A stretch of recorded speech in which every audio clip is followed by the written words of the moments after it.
Olá pessoal, tudo bem? Dando continuidade no nosso estudo de dinâmica, na aula de hoje nós vamos falar sobre a força de atrito.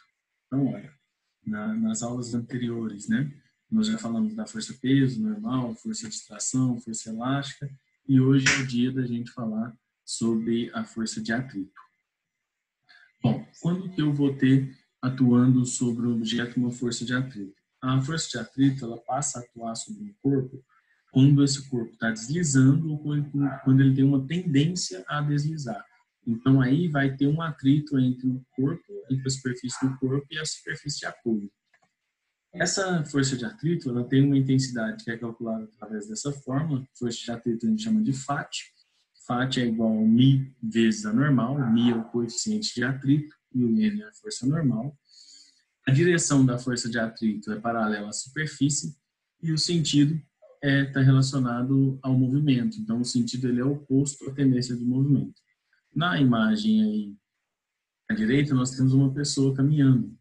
A força de atrito que atua sobre essa pessoa é o seguinte: o pé da pessoa ela acaba empurrando o chão para trás. Então, a pessoa faz uma ação no chão, empurrando ele para trás. Pela terceira lei de Newton, o chão exerce uma reação sobre o pé da pessoa, empurrando para frente. Essa reação é o que a gente chama de força de atrito, tá certo? Lembrando que essas duas forças formam par de ação e reação, então elas têm o mesmo módulo, o mesmo valor.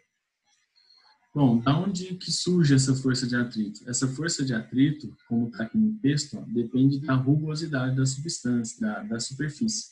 Então, a força de atrito está relacionada com essas reentrâncias, com essas saliências microscópicas que a gente não consegue ver.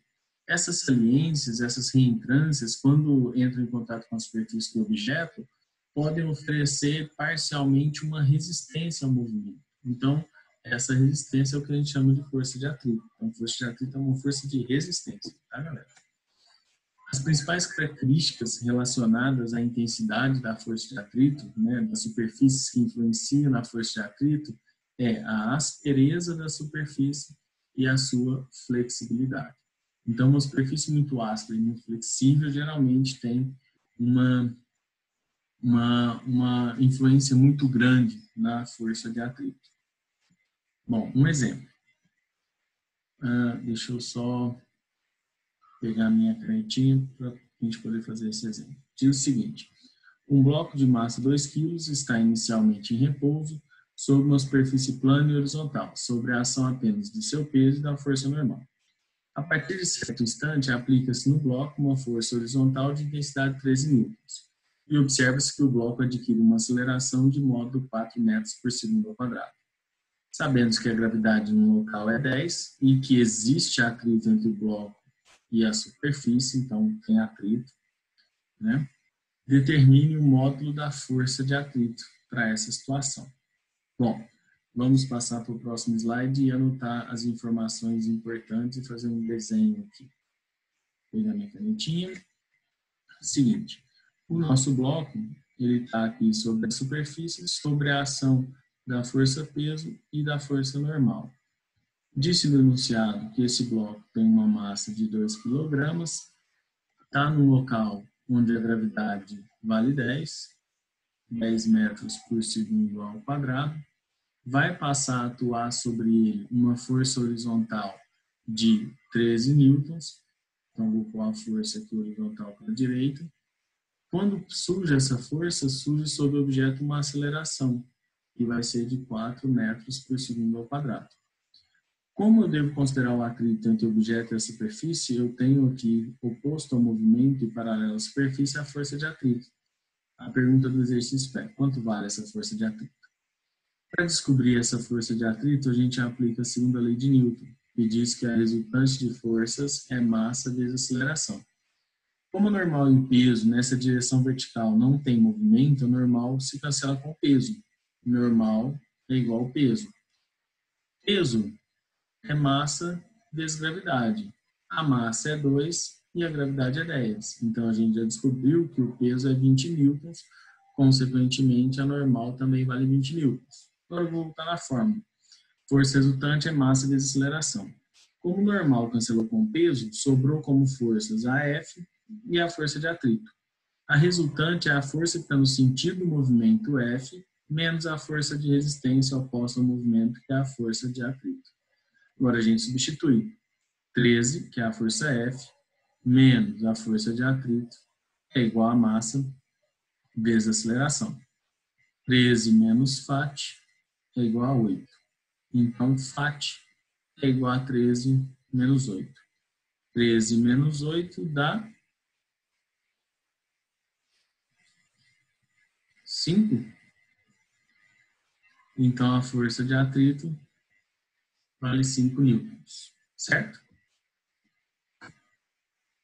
Para analisar a força de atrito, a gente tem que pensar em duas situações específicas. Situações em que há tendência de deslizamento, aí esse atrito ele vai ser chamado de atrito estático, FAT-E, e quando há deslizamento, não só a tendência, mas está tendo esse deslizamento, essa força de atrito é chamado de cinético, pode ser cinético ou dinâmico, tem os dois nomes aí, tá bom?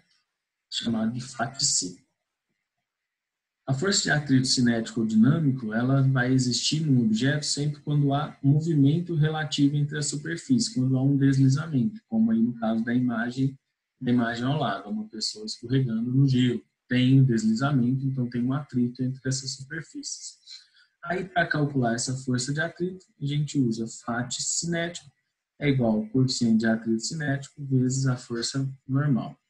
O coeficiente de atrito cinético, ele depende do material. Então, cada material vai ter um coeficiente de atrito diferente. E esse coeficiente de atrito também está relacionado com o polimento e a lubrificação da superfície, né? Porque a superfície ela pode ter ali um líquido para poder ajudar a deslizar e tudo mais, tá bom? Então, depende desses dois estados, de polimento e lubrificação. Outro exemplo. Um bloco de massa 20 kg, então a massa é 20 kg, deixa eu pegar minha canetinha para destacar os dados aqui. Massa 20 kg, inicialmente em repouso, sobre uma superfície plana e horizontal. A partir de um certo instante, aplica-se duas forças, a força 1, que vale 50, e a força 2, 140. A aceleração da gravidade vale 10, o coeficiente de atrito cinético entre o bloco e a superfície é 0,40, calcule o módulo da aceleração adquirida pelo bloco. Bom, eu vou pensar o seguinte. Primeira coisa, que forças eu tenho atuando sobre esse nosso objeto. Vou passar o slide para eu poder desenhar aqui e sintetizar isso mais fácil. Ó. Eu tenho peso para baixo, normal para cima, força 1 também para cima e força 2 para a direita. A massa, olha, é 20 e a força 1 e força 2 vale 50 e 140. Vamos só anotar aqui. A massa é 20 quilogramas. A força 1 e a força 2, eu acabei me esquecendo, 50 e 140 newtons. O coeficiente de atrito é 0,4 e a gravidade vale 10. O exercício pede para a gente calcular a aceleração com que esse objeto se move. Lembrando que, quando está atuando essas duas forças e o objeto se move, tem atrito com a superfície. Então, eu tenho uma força de atrito oposta ao movimento, que vai ser horizontal para a esquerda. Para calcular a aceleração, a gente usa a segunda lei de Newton. Força resultante é massa vezes aceleração. Na vertical, eles estão em equilíbrio. Então, a normal mais a força 1 se cancela com o peso. Então, eu já sei que normal mais força 1 tem que ser igual ao peso. Então, a normal é o peso mais a força 1. Peso é massa vezes gravidade. A massa é 20. 20 vezes 10, a gravidade é 200. Então, a normal vai ser 200 mais 50. A normal deu 250 newtons. Ótimo. Agora, a gente aplica então a lei. Como normal F1 e peso se cancela, sobrou só F2 FAT. A força é F2 menos FAT. É igual a massa vezes a aceleração. Aí você vai falar assim, Thiago, não tem FAT. Beleza, vamos calcular FAT então aqui no cantinho. FAT é cinético vezes a normal. FAT é 0,4, a normal que é 250. FAT é igual a 100 newtons. Agora ficou fácil. F2 vale 140, menos FAT, que é 100, 20 vezes a aceleração. 40 igual a 20A, então a aceleração é igual a 40 dividido por 20. A aceleração vale 2 metros por segundo ao quadrado. Bom, vamos só relembrar o que a gente fez nessa questão aqui. Quando a gente pensou na aplicação da segunda lei de Newton, a gente tinha que encontrar o FAT. Para encontrar o FAT, vai dar a coisa normal. Eu não conheço o normal. Lembrando que na vertical a força resultante ali vai ser zero. Então, normal mais F1 tem que ser igual ao peso. Como eu não tenho o valor de peso, eu tenho que calcular o peso antes para poder voltar nessa equação e descobrir o valor da normal.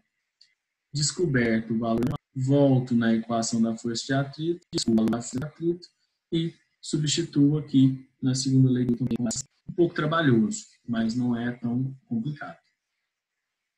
Bom, e a força de atrito estático? Ela está relacionada quando não tem movimento entre um objeto e a superfície. Então, quando não há um movimento relativo entre esses dois corpos. Aí eu tenho a força de atrito estático, que é o μ estático vezes a normal. O μ estático é diferente do μ cinético. São coisas diferentes. Bom, para a gente pensar isso, tem essa situação aqui no slide, que é um carinha tentando empurrar um guarda-roupa.